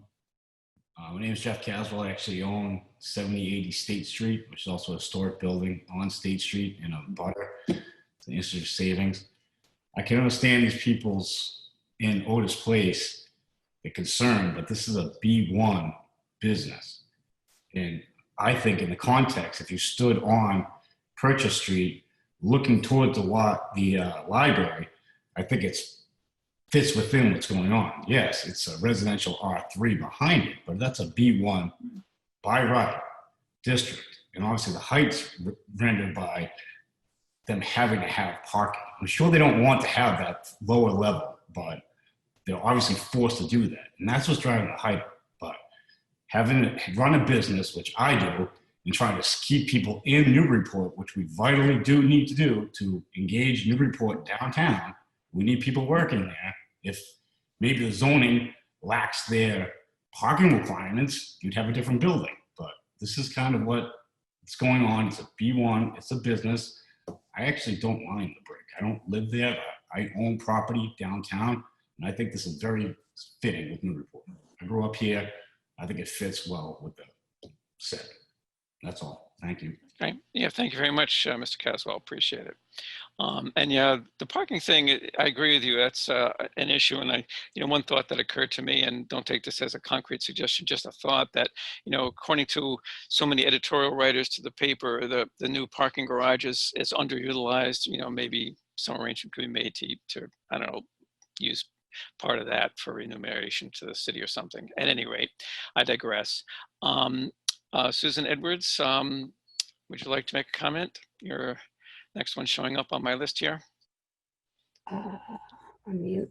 Hi, actually, it's not Susan Edwards. I don't know why my Zoom account came in that way, but okay. Sorry about that. My name is Colleen Turner-Cicino, and I live at 15 Otis Place. I agree with Pete Mackin that the current plan it's not dealing with the massing and scale and size. I absolutely appreciate and respect what the Institute for Savings has contributed to our community, but that is irrelevant to this discussion. So to bring it up now, it's whitewash. What they give is not what this is about. It's been universally expressed over, I don't know, by the board yourselves and by a few people who have already spoken, that to introduce over 16,000 square feet, or as Mr. Morgan, God, what a scary number, explained, 241,000 cubic feet of additional volume to a residential neighborhood that abuts a city area is unacceptable. And sadly, most disturbing of all is they're proposing this enormous addition that'll primarily serve as a parking garage. I don't think that's where it belongs. Patricia on your board explained at the start that the standards need to be sufficiently respective of existing and surrounding area. And I don't think that this enormous brick building that's 30 some odd feet high, 100 feet long, and being built for about, I think we've seen in publications by the bank, 7 new employees, and dwarfs the original 1872 structure, is historically related to the setting. As presented, I would have to say that it preserves no aspect or aesthetic of the existing community and neighborhood, and the sheer massing and scale is completely unreasonable. I agree with Pete Mackin. Here's a concept: put the structure where the clock is and move the clock to the corner of Otis and Prospect. State Street is already designed and able to withstand a multi-level brick structure of this size, and it would be suitable there, not abutting up to our beautiful Greek, Victorian, and Italianate homes. Thank you. Okay, thank you. Okay, And I do see your hand, Ms. Mead, so we'll try to get back to you in a minute. Aaron Clausen, did you want to make a comment? Yes, this is actually Ann Clausen. We live on 3 Otis Place, and I agree with Colleen and Peter. We will be looking directly at the garage, and we believe the mass is obviously too large, and the architecture does not fit in whatsoever with our community and our neighborhood. Mm-hmm. Thank you. Okay, thank you for commenting. We appreciate you guys coming out. Mr. Mark Griffin, I see next on my list here.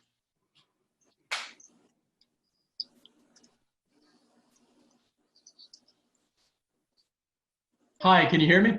Yep, we can hear you now. Thank you, Chairman Richards.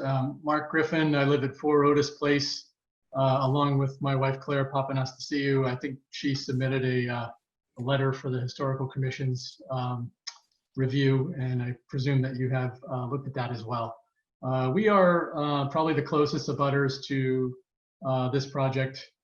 If it's built as proposed, we'll be about 6 feet, from the nearest building wall. As you're looking down the Otis Place on the rendering that's on the screen right now, we are the first house on the right after the proposed addition. It's a very small house, and it's on a very small lot, and we're close to the lot line. It was built that way in 1900. Living next to a parking lot might not necessarily be the greatest, abutter or abutting view, but it certainly is much better than looking at a brick wall. And this is what we'd be looking at. Not to mention the fact that there would be a employee walkway right along the proposed fence along the property line. So not just the brick wall, but also this is where everyone goes to work every day and goes home every day, right next to our house, which basically is our kitchen window. Obviously we're opposed to this as it's designed. We started out, in opposition to this project, mainly to try to get a better design. The iterations that have come through have all been quite similar, with marginal aesthetic changes, but none that have really addressed the size of the addition. The Historical Commission's advisory report, when it was first drafted, said, as one travels down Prospect Street toward Otis Place, the addition quickly grows into a looming monolithic giant that is clearly not subordinate to the existing building. There's been nothing in the subsequent iterations that has addressed that point. This is not subordinate to the original historic building. And so I would urge the commission, as I think I was encouraged by many of the comments by the commissioners this evening, as to potential advice they might give to the planning board. I would urge them to address that particular point. It's too big, it's too massive, and it's really not in the right place. And just one final comment, and I don't want to belabor this, but Mr. Ziemba's comments were entirely inappropriate for a commissioner on the NHC. This is exactly what we abutters have dreaded all along, which is that the bank's influence in the city of Newburyport would sway commissioners' minds and sway board members' minds. The guy was inappropriate. And that, to me, was validated by his comments this evening. All he did was talk about how great the applicant was. He did not address the design of the project, which is his charge. Thank you. Okay, in defense of Ron, I would say that what I heard him say was, and you're right, it was, he did speak about the bank's reputation, which we're all familiar with, and arguing that we should therefore give them a fair and objective hearing. Which I don't think anyone can really argue with that, but thank you for your comments. Let's see, there's someone on the list called S. Sullivan.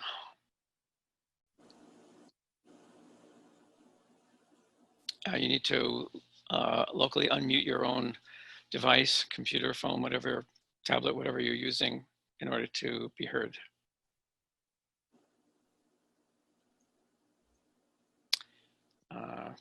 Yeah, Still, I'm still not hearing anything either. yeah. Okay, well, why don't we try someone else? And by the way, if you've already spoken. Hello, can you hear me? Oh, we can, who's speaking? Hello? Yeah, we hear you. Who is that speaking?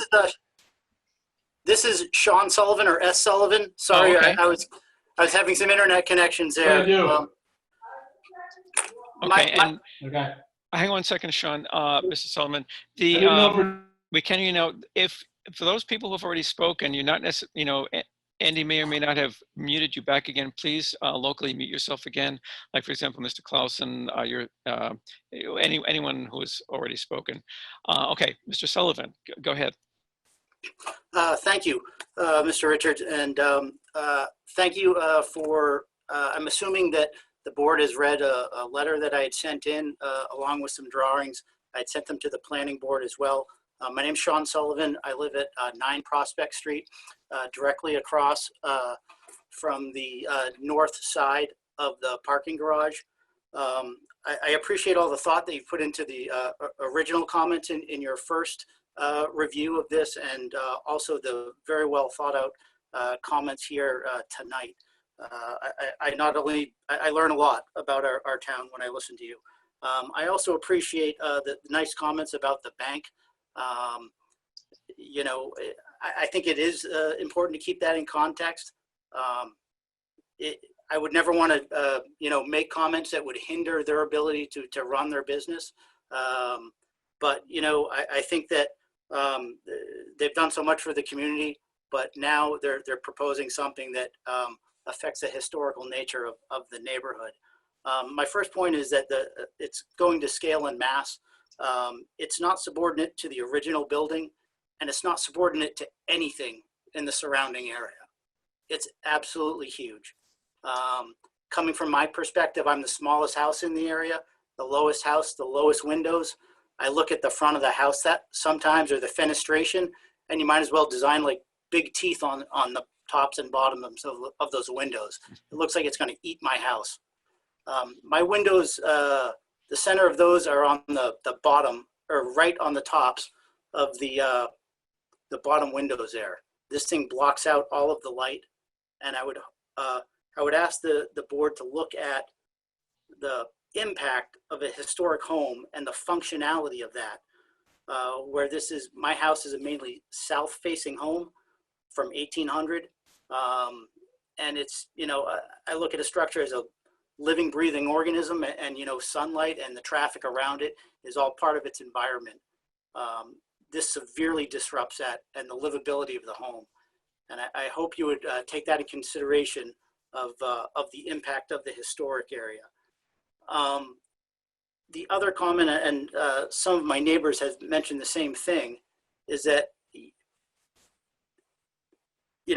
Ms. Mead had mentioned the fantasy and reality of this. The fantasy of this is that this somehow fits into this neighborhood. The reality of it is there's many other options that they could do to make it fit in better that they've not undertaken, whether it's bringing it down a little bit, bringing it back a little bit, or bringing it up front where there's other brick structures on the property. Whether off to either side, it would fit in perfectly well. I really enjoyed the overhead visual that I believe Mrs. Pecknick had put up to see the overview of how it used to be, because we call this State Street, but most of that property used to be Prospect Street before it was merged. And so I just hope that people can maybe have an open mind to this and look to other places on the property where that, function as a bank, the area, the square footage, and this is a parking garage. There's plenty of places to house the employees for any kind of function there or elsewhere up there in a smaller size, and something that fits in more historically. And I just don't think that's even being seriously addressed by the bank. So I would appreciate your all the consideration that you've given to that. Thank you. Okay, thank you, Mr. Mrs. Sullivan, and I believe I did see your document. You were the one that had the small older house, and you had some drawings that showed your house in comparison to some of the others, right? Yeah, marked up. Yeah, I did see that. Thank you very much. Okay, so I think we're getting down to just a couple more. I see a Tim Wacker in the list. Is Mr. Wacker available?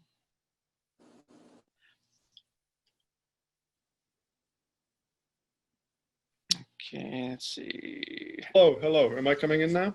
Yep, you are. Just speak up, and yes, we can hear you now. Oh, terrific. I just wanted to say, based on all the comments I've heard tonight, I'm not sure how the Historic Commission can submit a recommendation to the Planning Board. Whatever surface treatments the building gets, it's still basically a box that's being dropped into a architecturally detailed and in many respects unique neighborhood. So, it seems to me that this can't fit. I don't know how you can submit a recommendation to change this building other than, I think, moving it forward. That's an idea that I just heard for the first time tonight. I think it's a very good idea.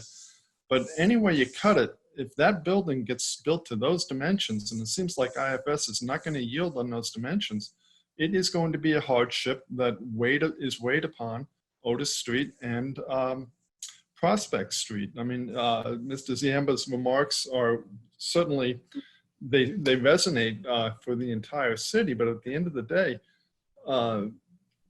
it's going to be our neighborhood that pays whatever indebtedness Mr. Ziemba seems to think the city as a whole has toward IFS. So I just, this project seems to be a non-starter for me. And, all of the comments tonight seem to bear that out. So I wish you luck, but I just don't see how you can submit I don't see how you can submit a recommendation other than that it is not the appropriate place for this structure. And I can't for the life of me understand why they don't build it on State Street. Thank you. Okay. All right, well, that's my problem, Mr. Wacker, to try to figure out. And once again, I'd like to remind everyone that, again, please don't attack our colleague Ron for his comments. What I heard him saying was that we just need to have respect for an institution and give them a fair shake, so to speak. Not that would necessarily derail our normal deliberations or push us into something that we wouldn't ordinarily do. And Ron, you're certainly welcome to comment to those comments as well if you want. But we're almost through our attendees who wish to speak. Let's see, we have one more. And by the way, after you've spoken, you can put yourself back on mute and lower your hand. I've got a Claire Papanastasiou or something. I'm sorry, I'm murdering your last name there. Yes, and you actually pronounced it correctly the first time. Papa, nice to see you. Okay. Like Papa, nice to see you. Exactly. Thank you. Number one, my name is Clay Papa, nice to see you. I live at 4 Otis Place. My husband is Mark Griffin. We are the closest abutters to the proposed project. And in order to just move this along, I know it's late. I agree with all my abutters who have spoken against the 6,000 square foot addition. And also I want to thank the commission for really being very thoughtful about this and very thorough. Thank you. But to be brief, this comes down to two things for me. One is the massing is massive. It's huge, okay? So let's address that.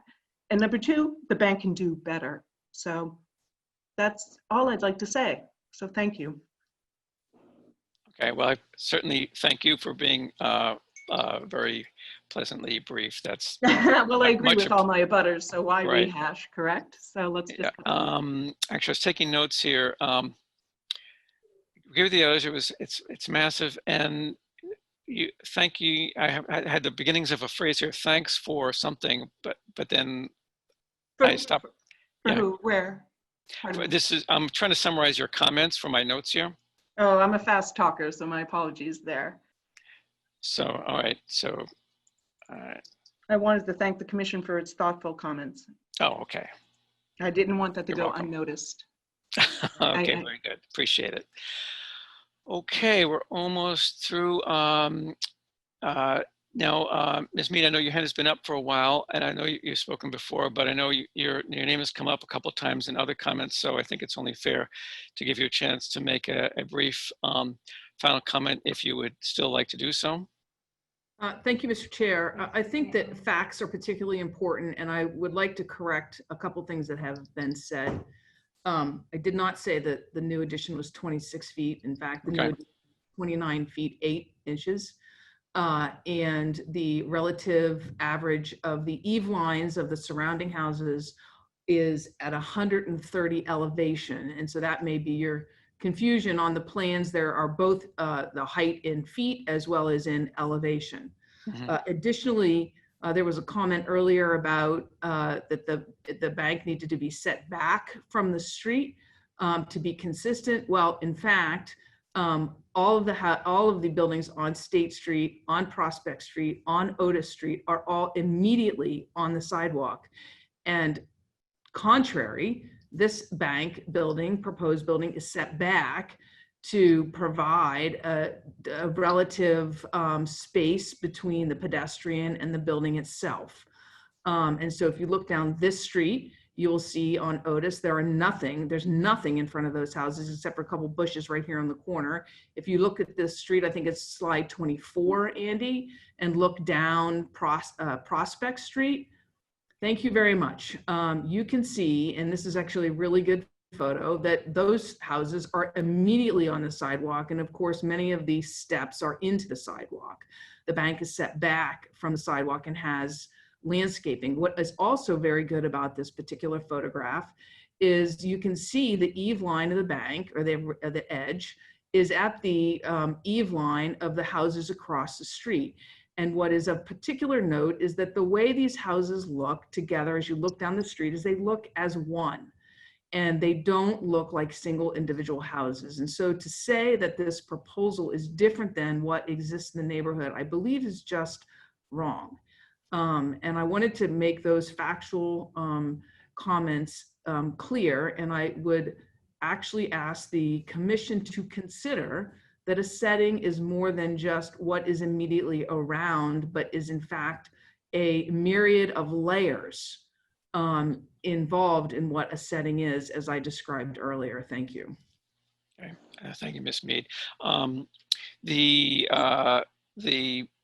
don't recall actually even hearing that the bank was required to set back. I'm fully aware that due to the commercial zoning and so forth and so on, I don't think that's, you certainly more than meet that requirement.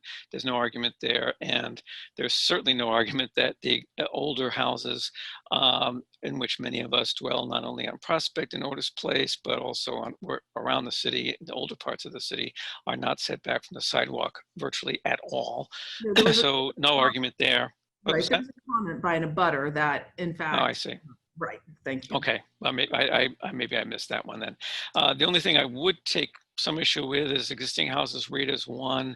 Just looking at the street view, the front elevations, well, are almost on a plane, but given the different textures, colors, designs, and so forth, well, to me, they don't read as one, but that's a difference of opinion. I'm not saying one is right or one is wrong.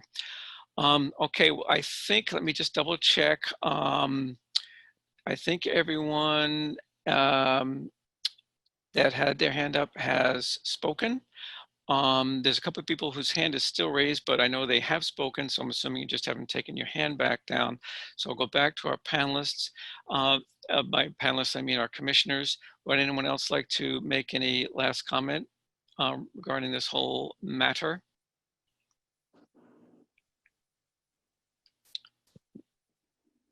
It's awfully quiet out there. Okay, well, either you're getting tired or you don't have a comment, or both, which is okay. Well, I've been taking a lot of notes. There's a lot for us to consider, and I do take my obligation seriously to take into consideration comments from everyone on the board and from the abutters, and fairly and apply the standards that my Vice Chair, Ms. Pecknick, read in the very beginning about what our charge actually is and so on.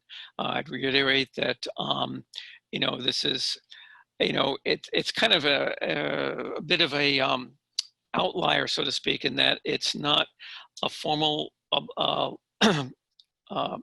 statutory requirement, because we've already met that back around the end of February as far as the report to the planning board, which was already referenced.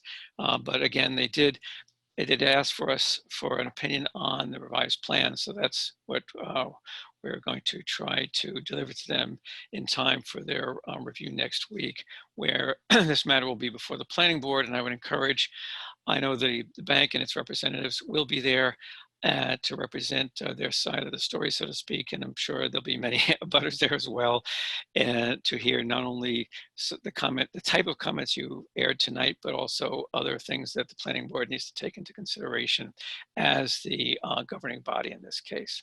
So with that, I thank you all for your public comment. I do want to move on to our agenda. You're welcome to stick around if you like. The next matter on our agenda is a discussion of, well, actually it's a fairly straightforward matter. There was an item on the agenda for 14 Titcomb Street, that's the Central Congregational Church, about their preservation restriction. They have asked that we grant them a continuation. So I will go ahead and make a motion that we continue that item without prejudice to the meeting of July 9. Is there someone available to second that motion? I'll second that. Okay, thank you, Mr. Fay. Yep. I believe that was Chris Fay. So let's do the roll on that. Chris, are you a yes on that? Yes. Yes. Okay. Patricia? Yes. Okay. Ron? Yes. Okay. Joe Morgan? Yes. Okay. Myself is a yes. It's 1, 2, 3, 4. I'm missing some. Oh, Peter. Sorry. Yes. You've been quiet for so long. Okay, Peter's yes. Thank you, Peter. Okay, so we'll continue that one when I think they are planning to join us to talk about that on the 9th. There's another item on our agenda for tonight is 342 Merrimack Street. You recall we had a fairly extensive meeting at the conclusion of which we came up with an approved plan. This was where that was the second hearing of that particular property or project. And the applicant and council had come back with significantly revised plans, which addressed many of the concerns. And during the meeting, we pretty much addressed the remainder of them. And we passed our findings along to the planning board, who has a number of issues to resolve as far as their section 6B or whatever it is. There's a preservation restriction and so on. In the planning board meeting at which this was discussed, someone on the board asked about the existence or non-existence of shutters, which are shown on the property on the Form B. I believe they're on the property today. They are not on the approved plans. So they asked, does the Historical Commission have any opinion on that? So I said I would go back to the board, which is you folks, and ask about that. In the meantime, I know I've done a little digging and a little research, and I know Patricia has, and I'm not sure if others have as well. I can tell you that in my digging, all I can come up with is that the answer is some Greek revivals, had it, some did not. It does not necessarily appear to be a standard of that particular style. It seems to have a lot to do with the history of that particular house. It's interesting to note that the virtual twin house, which was also an older house converted, was owned by the same owner, Currier, has the same kind of Greek Revival trim, etc., does not have shutters. it has a different treatment to the front entry. There's also a very similar house right on Merrimack Street, just a few doors down towards downtown, that does have shutters, and it has a type of entry that I think the applicant of 342 would do well to look at. It looks a lot like how their entry looks a lot like how they've designed their entry to look like when they're all done. At any rate, I have a motion kind of drafted, but before I go ahead and just read that, I'd like to see if anyone on the commission would like to comment or have a question. And I see one hand went up. Ms. Pecknick, did you want to make a comment? You're muted locally, Patricia.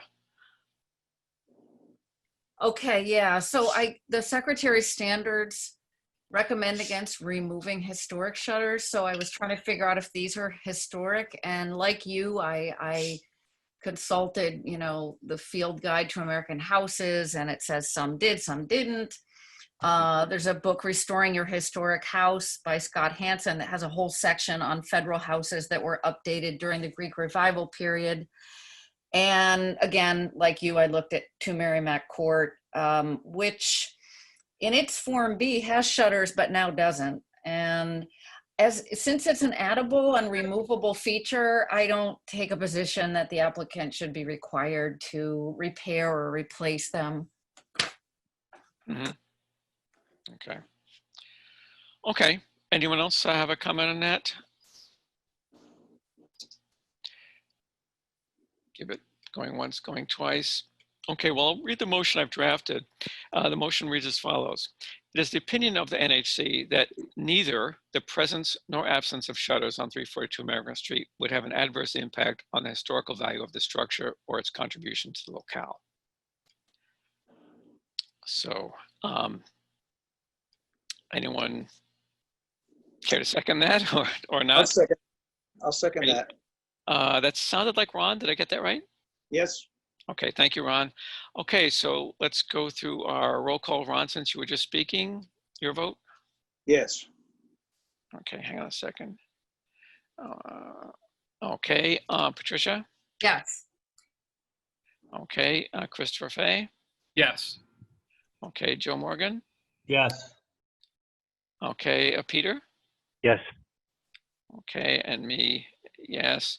That's 1, 2, 3. Okay, so that's 6 votes. So I'll pass that along to the board. I'm not sure what, what they'll do with it either way. It does not affect our decision that had already been made. Once again, I know I've expressed this before, but I'll express my appreciation to the applicants if they're listening. We appreciate their sensitivity to preservation and what, their willingness to do what preservation requires in order to secure their preservation restriction and so on. I think both the location and the property will be better off for it. So appreciate that. So the only thing left then on our agenda is approval of the minutes from June 11. And I know there was some updates. There was a rather complex motion because I tried to incorporate the various, it was on 342 Merrimack, in fact, because we were trying to incorporate into the motion all the things that had been agreed to during the meeting. I think we got all those. I know I've passed them on to both the planning board staff, the planning staff in City Hall, and to the applicant and their attorney and so on. Is there a motion to approve the minutes as amended? I'll make that motion to approve the minutes as amended. Okay, thank you, Mr. Fay. And I'll go ahead and second that for the sake of time. So, Christopher, as you were speaking, second, running out of space here to take notes. Okay, so Christopher, approval of minutes, I assume you're a yes? Yes. Okay, I am a yes. Patricia? Yes. Okay, Mr. McNamee? Yes. Okay, Mr. Ziemba? Yes. Okay, and Mr. Morgan? Yes. Okay, so those are approved. Does anyone have any last comments, anything before we take a motion to adjourn? I want to thank everybody. This is a very long meeting.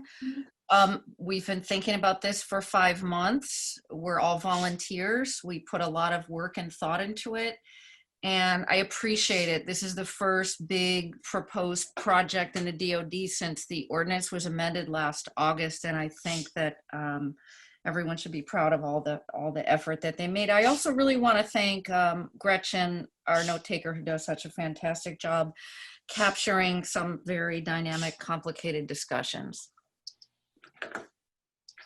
Hey, yes, here. I will echo that. Thank you, Gretchen, for your kind of unsung hero-ness going on quietly in the background, doing your best to follow everything along and doing it well.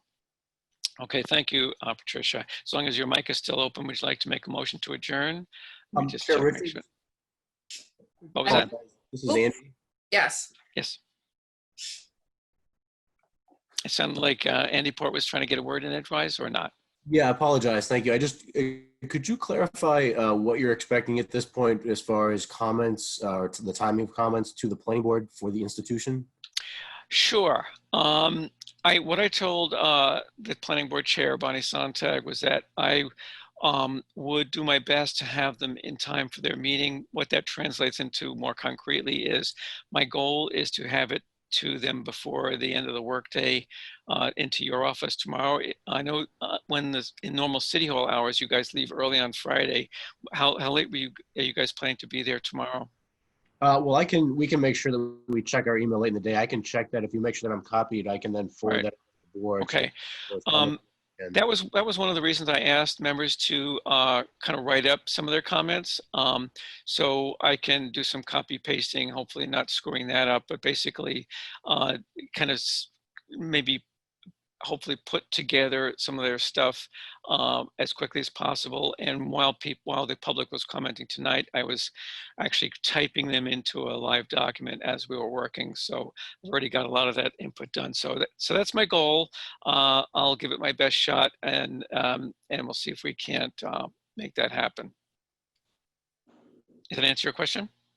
It does, yes, thank you. I guess one of the what I sort of, perhaps it's a comment or a question, but it wasn't apparent to me from some of the comments that were made this evening whether or not those comments to the planning board might be a list of some of the comments per se from various members versus one unified vote of comment that says these are the particular adjustments to the plans that would be more compatible or appropriate or not. I wasn't sure. It sounds to me like in this particular case that there might be more comments for the board's consideration, but not necessarily direction to the applicant or board that a specific set of changes be made. Yeah. It's kind of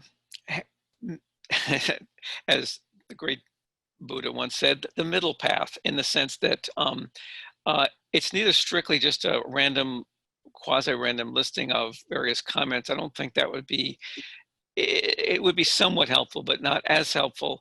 I think perhaps the most helpful would be a unified direction. I'm not sure we're really fully there on that. I think that, however, I do think there are general trends that I certainly sense, and I think an impartial observer could certainly sense some of the trends and suggestions that have been made. So I will try to capture those and portray them as the kind of the overall, where we're trending, and some of the thoughts and ideas and what we think about how the standards apply, how they can look at this particular project in light and the context of the standards and the context of the neighborhood and so on. There were a couple interesting comments from the public that I think I'd like to, include that, for example, the notion of perhaps a different location on their property that honestly hadn't even occurred to me, but, and I'm not sure if that would work or not, but, gee, that's something I hadn't thought of. So there are a few things that are worth, just throwing in as food for thought, so to speak. I don't envy their job, frankly, and I'm not even going to attempt to do it for them. They don't have an enviable task in trying to figure out what to do about this particular project, and I wish them luck in doing it. But I'll try my best to give them as much guidance as I can without putting words in people's mouths or assuming more than I should as far as what the commissioners have said. Thank you, Chair. Okay.